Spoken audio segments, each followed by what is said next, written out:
Christ is the truth. His words are truth, and they have a deeper significance that appears on the surface.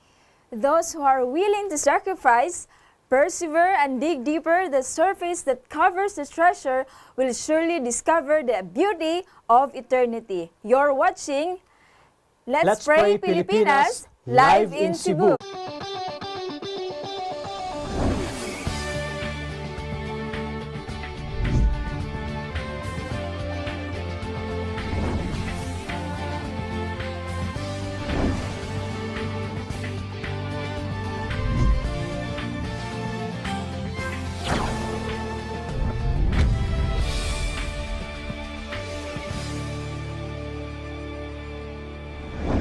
Happy Thursday mga kapaglaom, and welcome to Let's Pray Pilipinas. This is a place where you don't have to pray alone.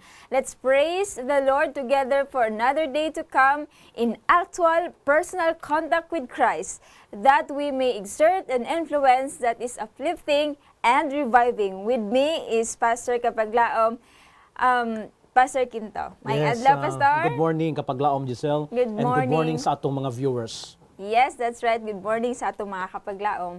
Kami inyong kaabag sa pag-inampuay karong kabuntagon. If we would develop a character which God can accept, we must form correct habits in our religious life.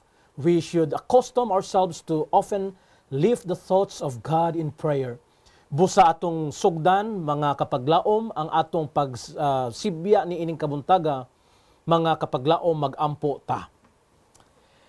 Gamalan nga Dios ni ini nga kabuntagon, dako ang among kalipay nga naghiusa na sad kami ni ini nga panahon sa pagsampit kanimo, sa pagpasalamat, sa pagdala sa among mga suliran.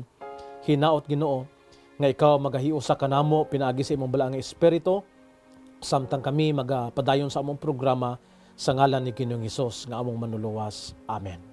Amen. Yes, atong ginapasalamatan ang atong mga kapaglaom live kita karon sa ato ang studio dinhi sa Cebu City. No mayong adlaw sa tanang Cebuanos ug sa ato ang mga kapaglaom all over the world, no? Ug all over the Philippines, gikan sa Luzon, Visayas ug sa Mindanao. Daghan kayong salamat sa ato mga prayer warriors and prayer partners sa kanunay nagalantaw, nakig-uban, nakigduyog kanato bisag unsa man ang ato ang mga prayer request nga madawat dinhi, no? Og mga kapaglaom, di na mo kalimtan, kamo nagalantaw sa inyong nga Facebook Live, maayo nga adlaw. Kung doon namin mo mga prayer requests or praise reports, no, palihog isend sa ato mga hotline numbers makita ubos sa inyong nga TV screens, mga kapaglaom. O kamo nagalantaw sa inyong nga FB Live, doon na tayo comment section, palihog ipadala din ha, mga kapaglaom. Ayaw kalimot sa pag-visit sa ato nga FB page, Let's Pray Pilipinas, for more updated nga videos. O kung gusto mo tanaw sa mga replay, sa mga niagi nga episode, doon na tayo replay ini gagabi at 7 to 8 PM mga kapaglaom. Doon na po tayo replay sa Facebook, no? So daghan king salamat. Now ato ang pagasugdan sa pagbasa ato mga ang prayer request, labi na gid sa ato ang first batch apan sa dili pa. Let us remember mga kapaglaom that perseverance in prayer has been made a condition of receiving. We must pray always if we would grow in faith and experience. So atong pagasugdan sa pagbasa gikan kini sa ato ang kapaglaom Adelfa Rituya gikan sa Zamboanga.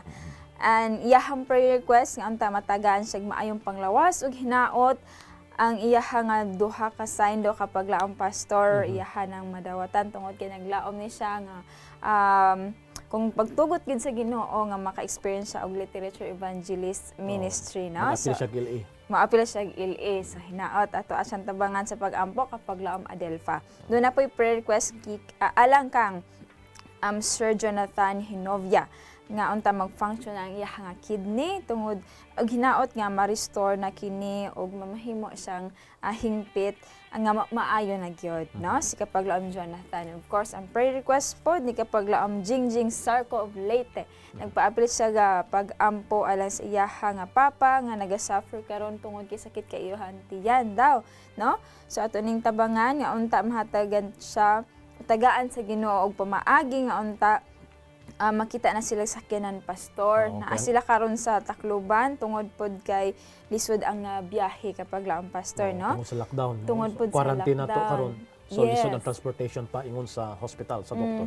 So hinaot na apoy gamiton ang Ginoo nga makatabang kapag laom jingjing no nga naa sa Leyte. And of course na apoy prayer request alang sa ato nga Sender 8867 alang sa tanan nga mga church schools sa tibuok nga Pilipinas no. Siguro usa ni ka teacher or a church member ang nagpadala nato no. Naot nga dili lang maapektuhan labi na gyud sa financial nga unta mas stable lang ang labi na gyud ang mga family, mga faculty and staff nga sa league ug nagalaom sa kaning income sa mga Yeah, kay eskwelahan, kung walay Pastor. klase, walay income mga to school. Tinuod yun na. And karon naga-undergo ang ato mga school or himo sila nining online yung mga classes, no? Yeah. So lisod ang mga proseso apan nagalaom kita nga tabangan kita sa ato nga Ginoo.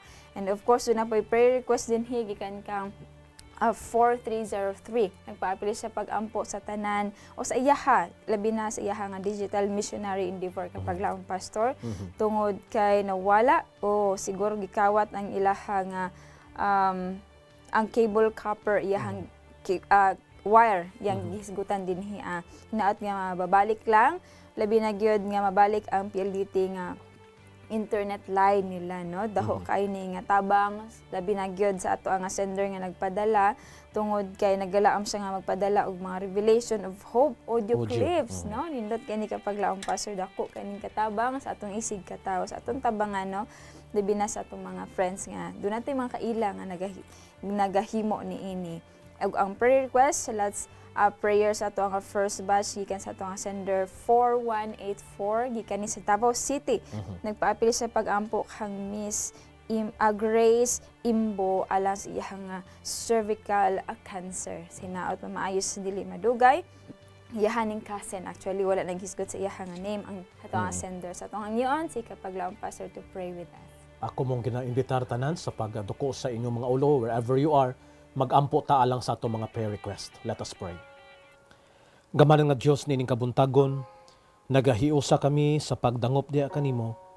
Kay ikaw among ginaila nga Dios nga tag-iya sa tanang mga butang. Makahatag og solusyon sa tanan namong mga suliran. Ginoo, una sa tanan gipangayo namo ang kapasaylohan sa among mga kalapasan. Aron kining among paghiusa sa pag-ampo, makaabot diha sa imong trono sa grasya.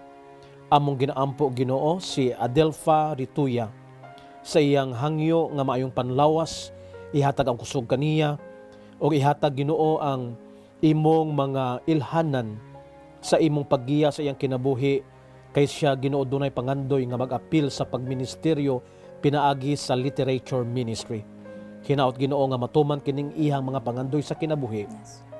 Giyahi siya og tudloi siya Ginoo sa mga pamaagi. Amo usab ginaampo Ginoo si Jonathan Hinobia sa iyang kidney nga hinaot nga makaangkon siya sa kumpleto nga kaayuhan sa iyang gibati sa iyang panlawas. Amo usab ginaampo Ginoo ang amahan ni Jingjing Sarko nga dunay sakit karon sa tiyan.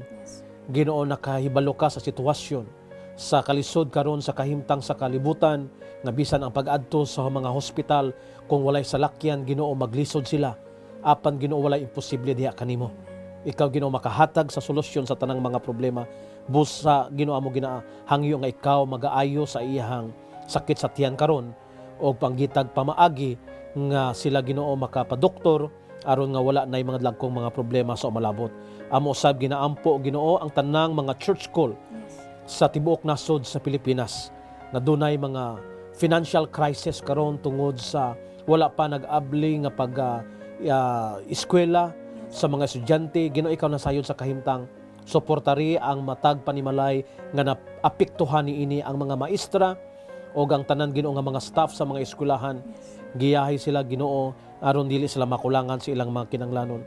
Amo usab ginaampo Ginoo ang digital missionary endeavor sa among usa ka igsuon nga nagahangyo o Dios nga hinaot nga ma-restore ang internet sa iya nga dapit aron makapadayon siya sa pagpadala sa iyang evangelism ministry sa Revelation of Hope audio clip sa mga katawhan. Hinaot Ginoo nga kini nga media ministry magapadayon. O among ginaampo usab Ginoo ang cousin nga si Miss Grace Imbo tungod sa iyang cervical cancer. Tanduga siya sa imong maayong kamot kay ikaw ang Dios nga dakong mananambal. Amo kini ginadangop, ginasaligan Ginoo nga ikaw magatubag sa among paghangyo sumala sa imong kabubuton sa ngalan ni Jesus nga manluluwas. Amen. Amen. Thank you for that prayer kapaglaom, Pastor. Mga kapaglaom, daghan salamat sa nagpadala sila ha, mga prayer request. Sa gihapon, amo ka mong gina-invite, no? Nga ipadala kanunay inyong mga prayer request. Kung doon na may mga answered prayer, gusto may makahibaw, mga kapaglaom. Na-proceed ta sa ato nga topic discussion karong adlaw kapaglaom, Pastor. Yes. It is entitled, The Discovery. Ang atong quote of the day atong mabasa, so the finder of heavenly treasure will count no labor too great and no sacrifice too dear in order to gain the treasures of truth. That's from Christ Object Lesson, mga kapaglaom. Now, atong pag-isgutan kining dunay balita ang ato ang na sagap din kapaglaom, Pastor, no? Gikan kini sa CNN. Wow, Nga balita, balita CNN Philippines siguro. About sa atong topic nga the discovery. Regarding sa ato nga topic. Yeah. Nindot kay kapag lampas sa This is very interesting. Yes, tinuod gyud ni. Well, nagabasa ko ani nga ato nga kani nga news kapag lampas. I was so intrigued, no? Gisgutan din hiya nga usa ka 89-year-old in art and antiques collector who created the treasure hunt. Nag-create siya treasure hunt by the name of Forrest Finn kapag laong, Pastor. Nag-announce siya nga doon na siya paghimuon nga mao lagi kaning treasure hunting, no? So ang mga tao siyempre no bisag kita makaingon tag treasure hunting. When we speak about treasure, when we think about treasure, this is something very valuable kaayo.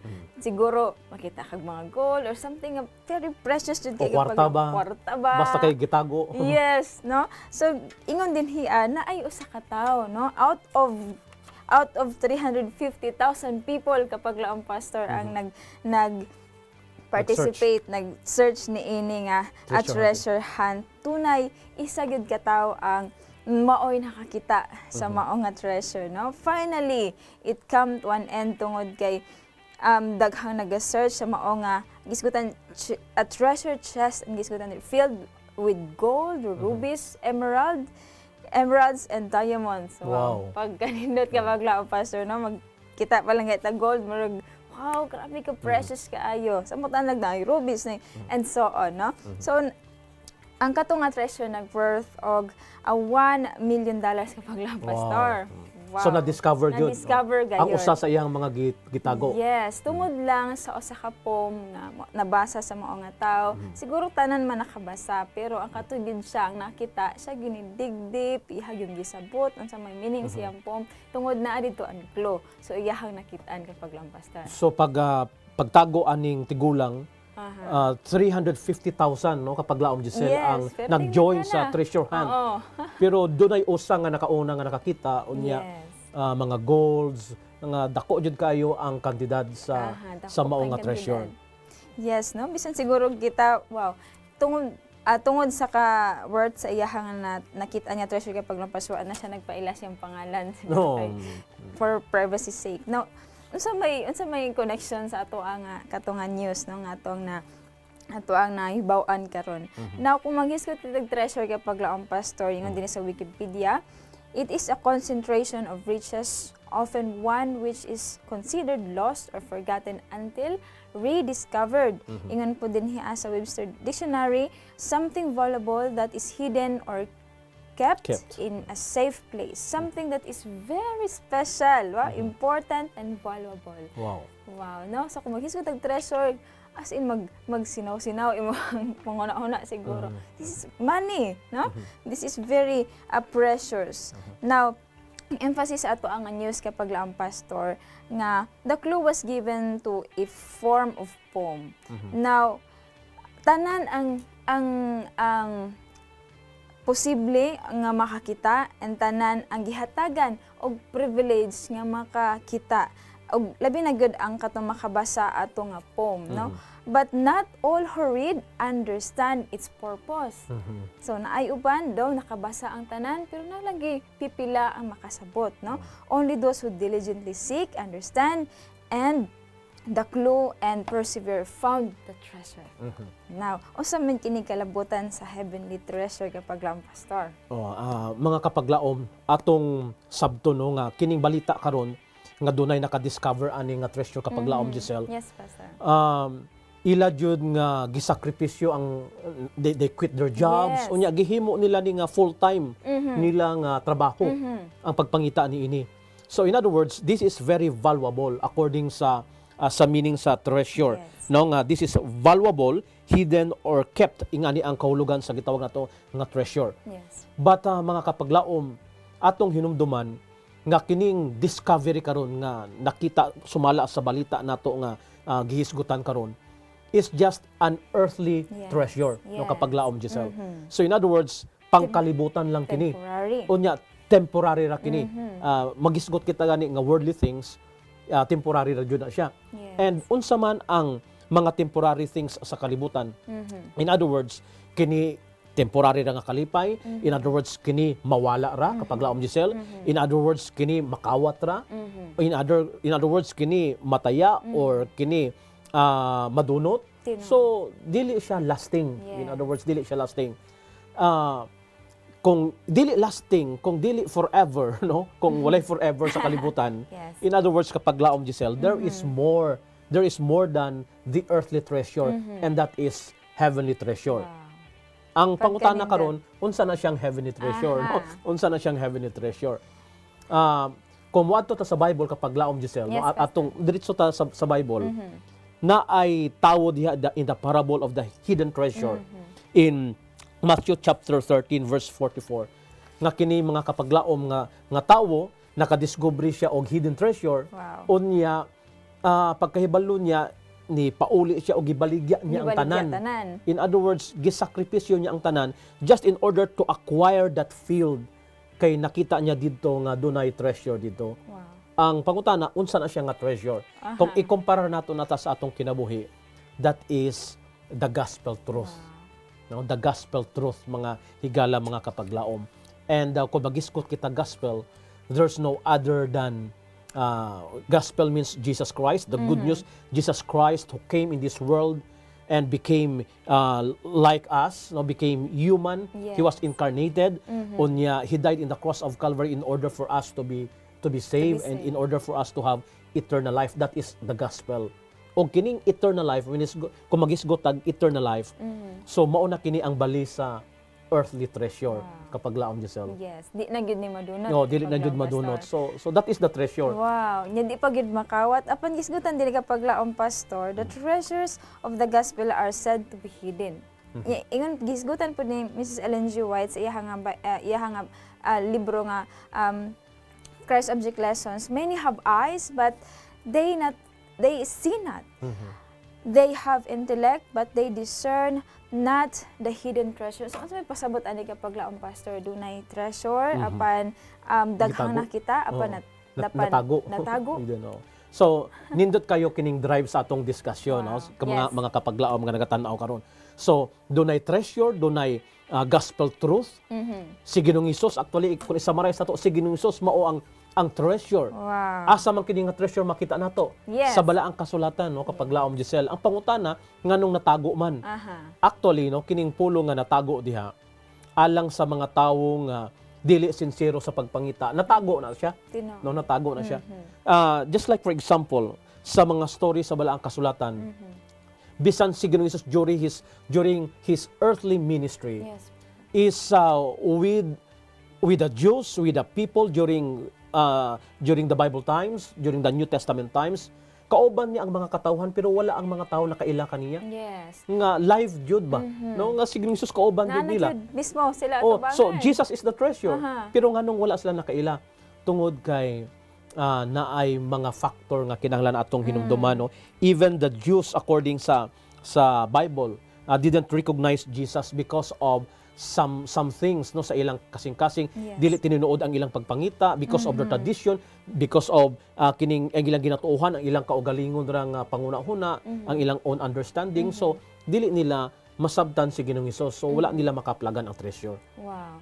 But the truth also kapag laong pastor, ingon din the riches of the gospel truth nga atong ginahisgutan, no, are not hidden from us. Dili gyud ni actually gitago Gitago. sa tuatanan. That's right. It seemed to be hidden, but it actually was concealed by our own selfish and godly practices, no? Something that we are unable to sacrifice in exchange, no? Tungod kay sa kahalangdon siguro sa ato ang ginakuptan karon, maglisod ni give up na, maglisod na give up kapag laong pastor.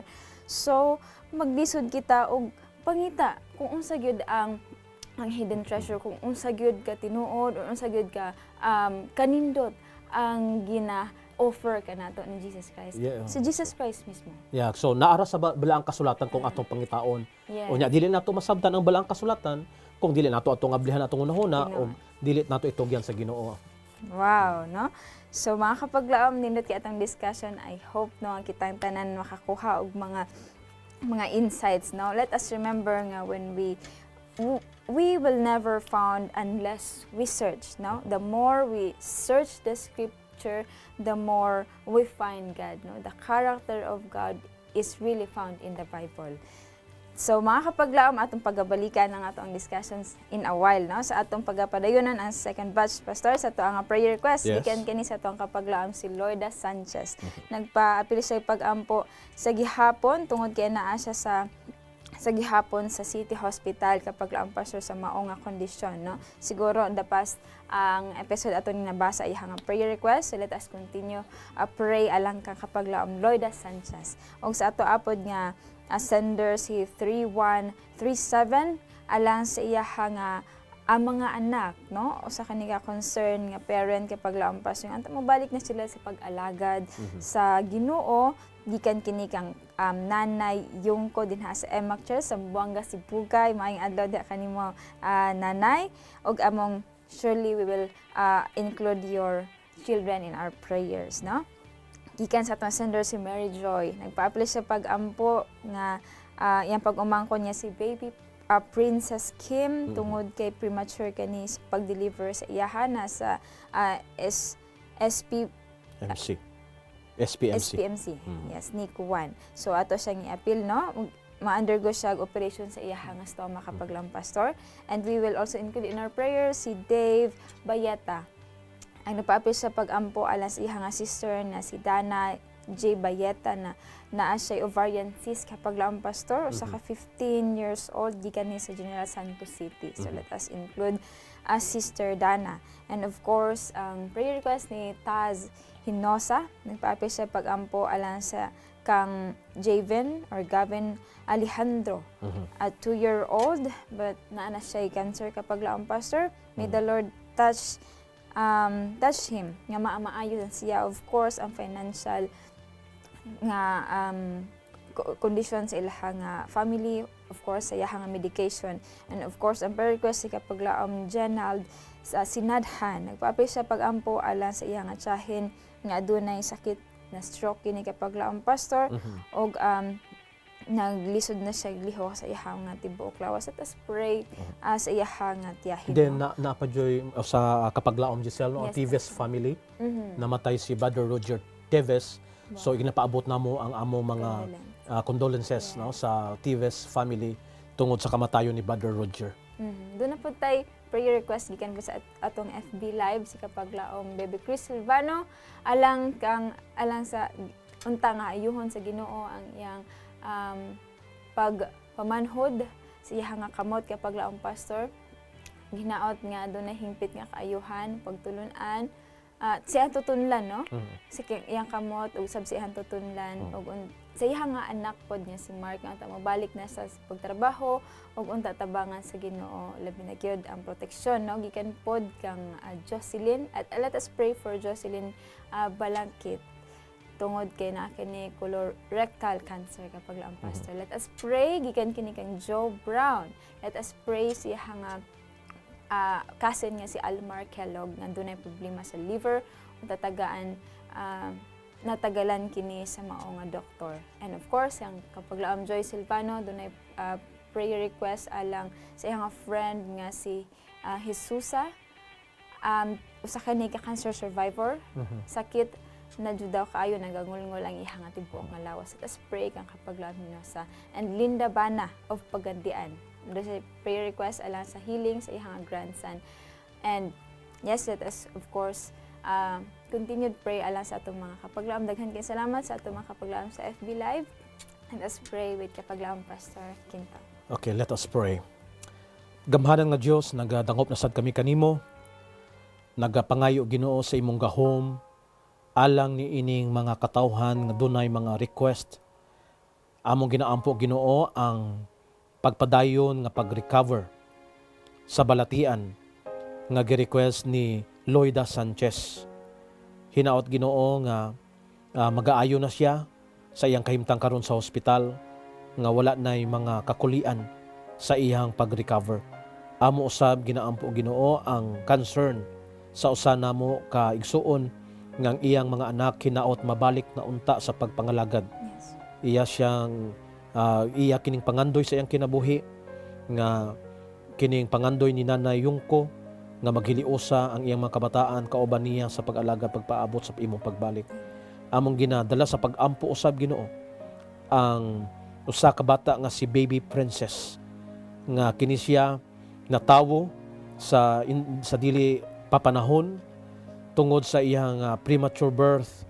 Dunay operasyon nga pagahimoon sa iyang tiyan. Among ginadala sa pag-ampo Ginoo nga imo kining panalanginan nga kini siya nga bata makasurvive og makaangkon sa lig-on nga panlawas kauban iyang panimalay magmalipayon sila sa pag-alagad. Amo ginadala usab sa pag-ampo Ginoo ang kaayuhan alang sa kay Dana G. Bayita nga doon na siya ovarian cyst. Ikaw Ginoo nasayod kaniya sa iyang pagka batanon, 15 years old. Apan Ginoo siya dunay balatian nga nagkinahanglan sa imong tabang.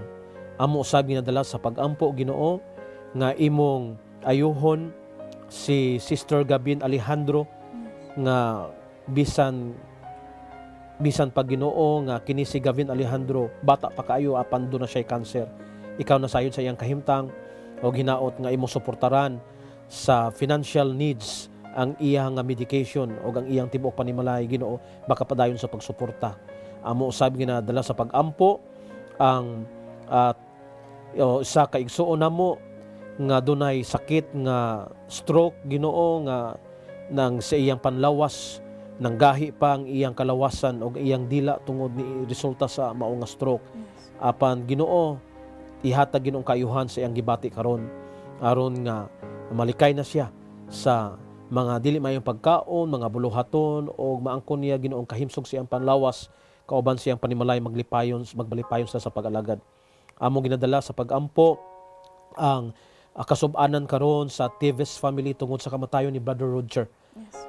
Ihatag Ginoo ang imong pagpadasig kanila, humpaya sila sa ilang kasub-anan, patanawa sila Ginoo nga luyo sa kamatayon, dunay paglaom sa imong pagbalik, maghiusa sila sa ilang manginugma sa kinabuhi. Amo sab ginaampo ang hangyo sa among igsuon nga Silvano nga ikaw mag-aayo sa iyang anak og hatagi sila Ginoo sa mayong panlawas sa ilikay sa mga balatian kung unsa may ilang gibati karon ayuha sila o Dios. Kaoban man ni Kilog sa iyang liver problem, ni Jocelyn sa iyang cancer og ni Jesus sa Ginoo sa iyang kaayuhan. Amo kini ginatugyan ang tanan diha sa imong mga kamot kay ikaw ang among ginalaoman nga Dios nga gamhanan nga makaayo sa tanan og makatubag sa among mga pag-ampo sa ngalan ni Ginoong Hesus. Amen. Amen. Thank you for that prayer kapaglaom Pastor. And in conclusion, summary sa atong discussion kapaglaom Pastor. Yes, mga kapaglaom, tong susihon ang balaang kasulatan because the hidden truth is in the gospel, in the Bible. It requires a sacrifice to receive changeless, eternal truth. Cherished maxims and traditions and selfish, ungodly practices must be given up to spend more time to search the heavenly treasure, the gospel of truth in the scriptures. Then a reward of eternal life will be received to those who keep on digging deeper to the Holy Scriptures untiringly. That's right. Mga kapaglaom, the chaff must be sunk deeper and yet deeper in the mind, and the result will be glorious treasure. Through the correct faith, divine knowledge will become human knowledge. So we should daily pray for the light of the Holy Spirit to shine upon us, the pages of the sacred book, that we may be enabled to comprehend the things of the Spirit of God. Daghang king salamat mga kapaglaom sa pag-uban ka namo nining adlaw. Daghang salamat kay paglaom Yes, pastor. thank you very much. Let us remember and never neglect to read your Bible, but keep searching to discover the beauty of redemption set before you and me. This is Kapaglaam Giselle of Hope Channel Cebu reminding you, God shall supply all your needs according to His riches and glory by Christ Jesus. By laying our Bible aside, we sacrifice a treasure that is worth everything else. This is your Kapaglaom Pastor Quinto of Hope Channel Cebu, encouraging everyone, let's pray without ceasing, only here on Let's Pray Pilipinas, where you don't have to pray alone. Bumalik, O Diyos, kasi kanan kalimtan mo. Hikap mo lang makayon ako. Kabubukod mo ang matuman, ugma mo mapag